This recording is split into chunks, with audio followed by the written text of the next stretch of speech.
U.S. ambassador meets with Ukrainian cyber officials and pledges support against Russian threats. U.S. Ambassador to Ukraine Bridget Brink visited the Ukrainian government's main cybersecurity agency Wednesday and pledged support for Kyiv's crucial work in defending against Russian hacking threats. The meeting with Ukraine's State Service of Special Communications and Information Protection, SSIP, comes just weeks after Brink was confirmed as the top U.S. diplomat in Kyiv. Ukrainian cyber defenses have held up fairly well against a barrage of alleged Russian hacks during the war. Brink's meeting with the SSIP included discussion of a U.S. Agency for International Development, USAID, program aimed at bolstering Ukraine's cyber defenses, according to Brink and Ukrainian officials.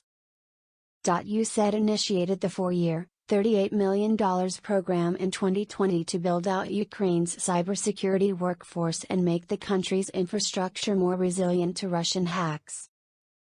After Russia's full-scale invasion of Ukraine in February, the program focused on linking U.S. technical experts with Ukrainian government agencies and critical infrastructure operators to identify malware and restore systems after an incident has occurred, according to a USAID statement.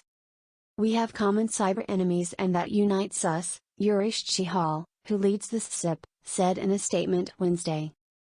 2 American fighters missing in Ukraine and feared captured. 2 Americans fighting alongside Ukrainian forces north of Kharkiv in Ukraine have been missing for nearly a week and there are fears that they may have been captured by Russian forces, according to their families and a fellow fighter.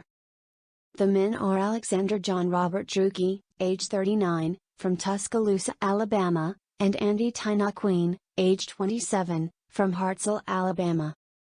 A man who wished to remain nameless for security reasons, who is acting as the team's sergeant, provided CNN with photos of both men's passports and their entry stamps into Ukraine. The man said that their unit was fighting under the command of Ukraine's 92nd Mechanized Brigade on June 9, near the town of Izbitsk. He said that Drueke and Ween went missing during the battle, and subsequent search missions failed to find any remains. A post the following day on a Russian propaganda channel on Telegram claimed that 2 Americans had been captured near Kharkiv. "It was absolute chaos," he told CNN. "There was about 100+ infantry advancing on our positions. We had a T-72 firing on people from 30-40 meters away." Bunny Drueke, Alex's mother, told CNN that they are presumed to be prisoners of war, but that has not been confirmed. She said that the U.S. Embassy to Ukraine has not been able to verify whether her son has been captured. "They have not been able to verify that he's with the Russians. All that they can verify is that he is missing at this point," she said. "They stay in close touch with me, and I have every confidence that they are working on the situation."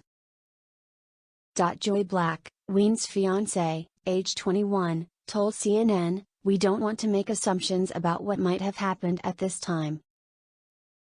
Obviously, they're looking at several scenarios. And one of them is that they might have been captured. But we don't have absolute confirmation of that at this time."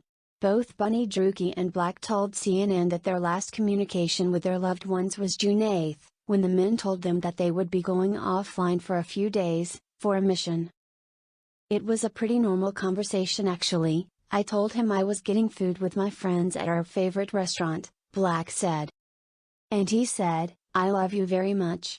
And then I said, 'I'll be unavailable for 2 to 3 days.'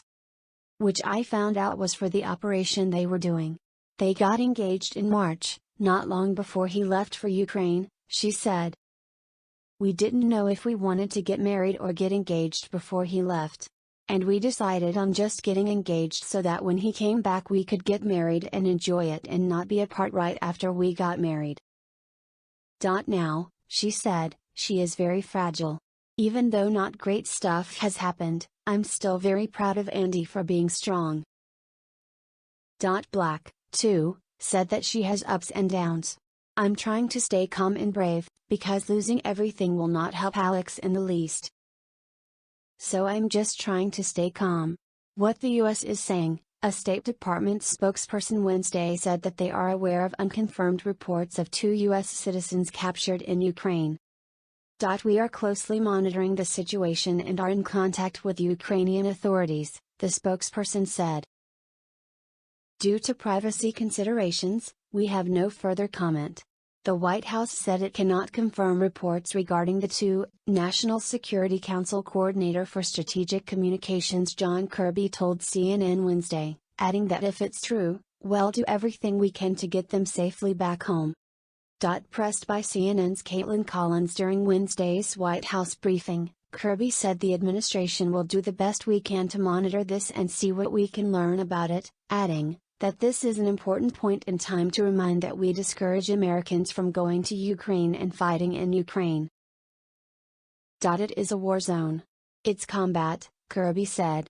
And if you feel passionate about supporting Ukraine, there's any number of other ways to do that are safer and just as effective. Ukraine is not the place for Americans to be traveling. Kirby was unable to say if U.S. President Joe Biden has been briefed on the reports. Top U.S. general downplays criticism of weapons sent to Ukraine. Chairman of the Joint Chiefs of Staff Gen. Mark Milley downplayed criticisms that the United States is not providing Ukraine with all of the weapons it is requesting, saying that in warfare, no weapons system is a silver bullet, ever.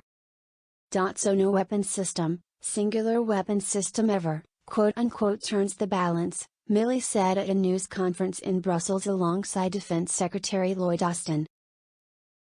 Milley said that if the Ukrainians use the weapons systems the US and other allies are providing properly, they ought to be able to take out a significant amount of targets. He also complimented them as top-notch gunners on the 777 howitzers, and he expected them to also be very good on the high-mobility artillery rocket system, known as HIMARS, a lighter-wheeled system capable of firing many of the same types of ammunition as MLRS. Milley said he believes Ukraine will be able to sustain the fight, despite media reports that say around 100 Ukrainian forces are killed and another 100 to 300 people are wounded each day.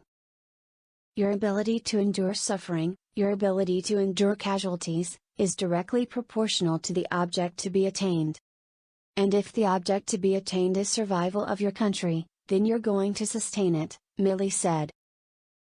He said that he believed Ukraine would continue to fight as long as they have leadership, and they have the means by which to fight, such as ammunition, artillery tubes, etc. Top U.S. General, Russian control of eastern Ukraine not an inevitability. General Mark Milley, chairman of the Joint Chiefs of Staff, said that despite Russian forces outnumbering and outgunning the Ukrainian forces in the Donbas region, Russian consolidation of their control in eastern Ukraine was not a done deal. There are no inevitabilities in war. War takes many, many turns. So I wouldn't say it's an inevitability, said Milley, before granting that the numbers clearly favor the Russians. Milley said that the Ukrainian city of Severodonetsk is probably 3/4 taken or so by Russian forces, but that the Ukrainians are fighting them street by street, house by house. He also characterized the current phase of the war as a very severe battle of attrition, almost World War I-like, noting how Russian progress in the region has been very slow, a very tough slog. The Russians have run into a lot of problems. They've got command and control issues, logistics issues. They've got morale issues, leadership issues and a wide variety of other issues, said Milley. And the Russians have suffered tremendous amounts of casualties. Here's what is in the new U.S. security assistance package for Ukraine. The U.S. Defense Department has detailed the latest security assistance package the U.S. is sending to Ukraine to fight the Russian invasion, totaling approximately $1 billion. It includes a number of additional howitzers, ammunition, as well as Harpoon coastal defense systems. The United States has now committed approximately $6.3 billion in security assistance to Ukraine since the beginning of the Biden administration, including approximately $5.6 billion since the beginning of Russia's unprovoked invasion on February 24, Pentagon spokesperson J. Todd Brassil said in a statement. As part of the 12th presidential drawdown worth approximately $350 million, the U.S. is sending 18 additional howitzers with tactical vehicles to tow them, 36,000 rounds of 155mm ammunition for the howitzers, as well as spare parts and other equipment for the artillery. The drawdown also includes ammunition for High Mobility Artillery Rocket Systems, or HIMARS, and tactical vehicles to recover equipment. As part of a $650 million package under the Ukraine Security Assistance Initiative, USAI, the U.S. is sending 2 Harpoon coastal defense systems, as well as thousands of secure radios and thousands of night vision devices, thermal sights, and other optics.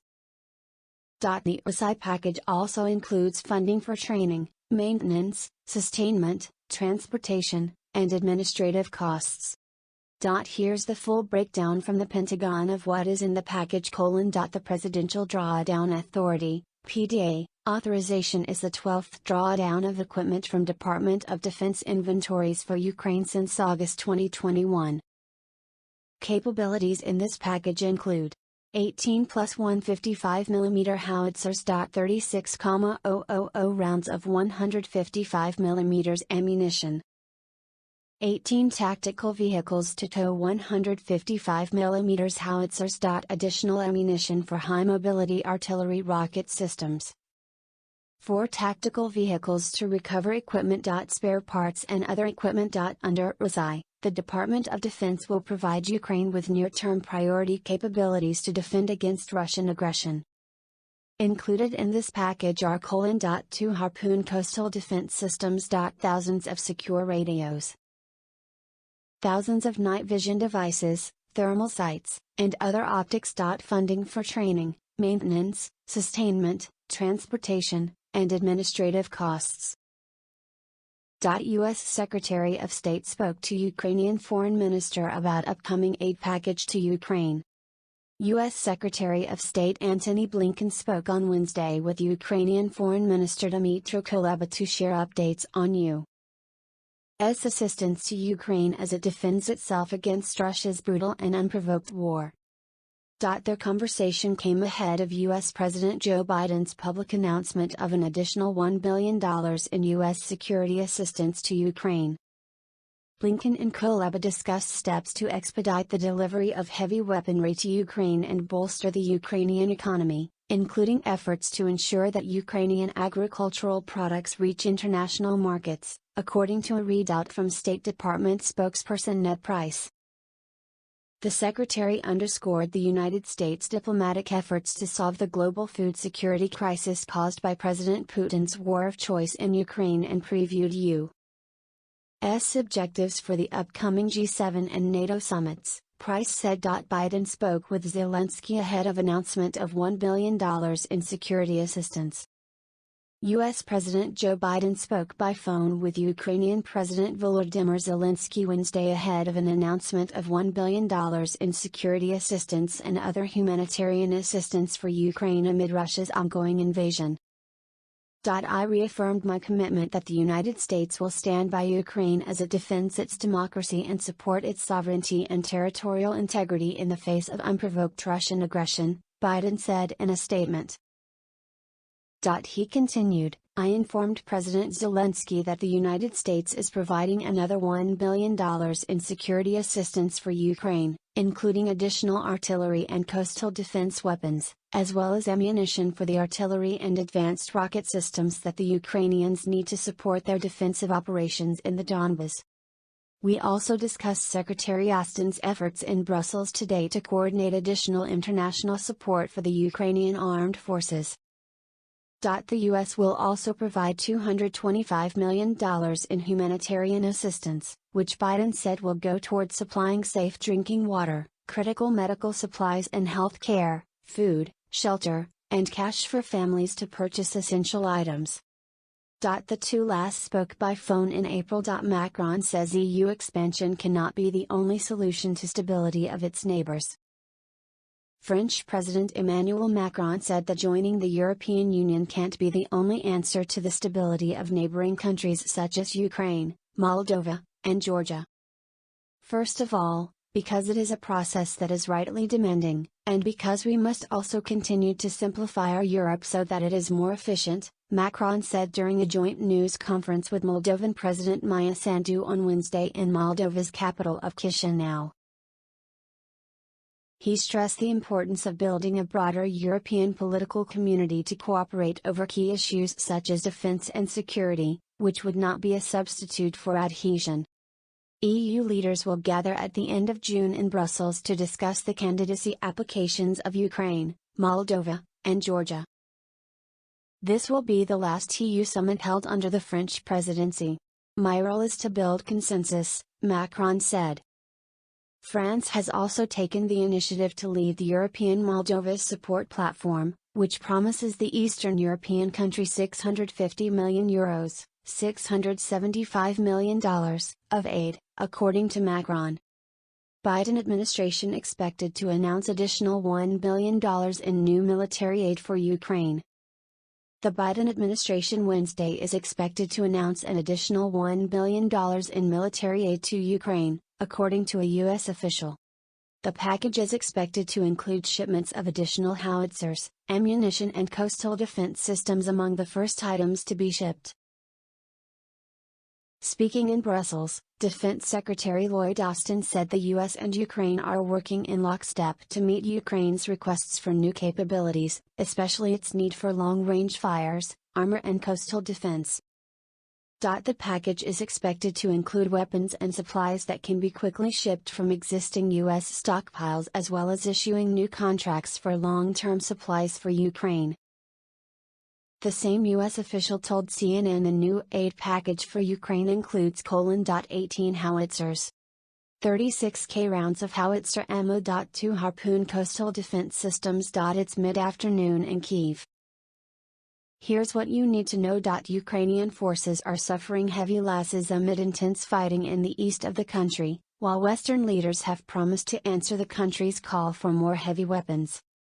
Here's the latest on the Russian invasion: situation in eastern Ukraine worsening. The Ukrainian military's defense in the eastern region of Luhansk is growing more difficult, the head of Luhansk's military administration said Wednesday morning. It is getting harder, but our military is holding back the enemy from 3 directions at once, Serhiy Haidai said via Telegram. Conflict at pivotal point. Western intelligence and military officials believe Russia's war in Ukraine is in a critical stage that could determine the long-term outcome of the conflict, according to multiple sources familiar with U.S. and other Western intelligence. Ukraine's military is burning through Soviet-era ammunition that fits older systems as the country pleads with the West to send more heavy weaponry, and Russia amasses a significant artillery advantage around 2 strategically important cities in eastern Ukraine. Ukraine suffering painful losses. Fierce fighting continues in Severodonetsk and the Kharkiv region, Ukrainian President Volodymyr Zelensky said during a video address on Tuesday. In Severodonetsk the losses, unfortunately, are painful, Zelensky said. But we have to hold on. He went on to say how it is vital for the Ukrainian military to stay in Donbas. Russia claims NATO weapons destroyed. The Russian Ministry of Defense says it destroyed a warehouse of weapons provided by NATO nations in the western Ukrainian Lviv region on Tuesday. High-precision long-range caliber missiles near Zolochev, Lvov region, have destroyed a warehouse of ammunition for foreign weapons transferred to Ukraine by NATO countries, including 155mm M777 howitzers, the Russian MOD said Wednesday. NATO promises more weapons, NATO Secretary General Jens Stoltenberg said Wednesday the alliance will continue to support Ukraine, supplying them with a military support package that would help the Ukrainian army transition from Soviet-era artillery to more modern weapons. We are extremely focused on stepping up, providing more support, more advanced weapons. Because we support them in their just fight against the brutal Russian invasion, Stoltenberg said in Brussels ahead of a meeting of NATO defense ministers. Ukrainian children suffering widespread displacement. Nearly 2/3 of Ukrainian children have been forced to leave their homes, according to Afshan Khan, regional director at UNICEF. Macron predicts negotiations with Russia, It is the reality of things that Ukraine and Europe will have to negotiate with Russia over the Ukrainian war at some point, French President Emmanuel Macron said Wednesday. The only desirable end to the conflict is either a Ukrainian military victory or talks at some point because fighting has stopped, so at some point we must talk, he said while visiting French troops in eastern Romania. Pope Francis keeps attention on Ukraine. The pontiff made an appeal for people not to forget about the Ukraine war as the conflict rages on. Let's not get used to living as if war were a distant thing, he said.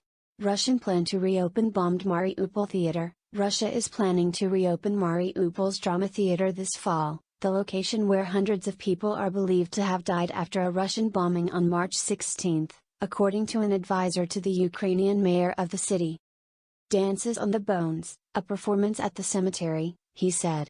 There is no such depth of the inhumanity bottom that the occupiers have not hit.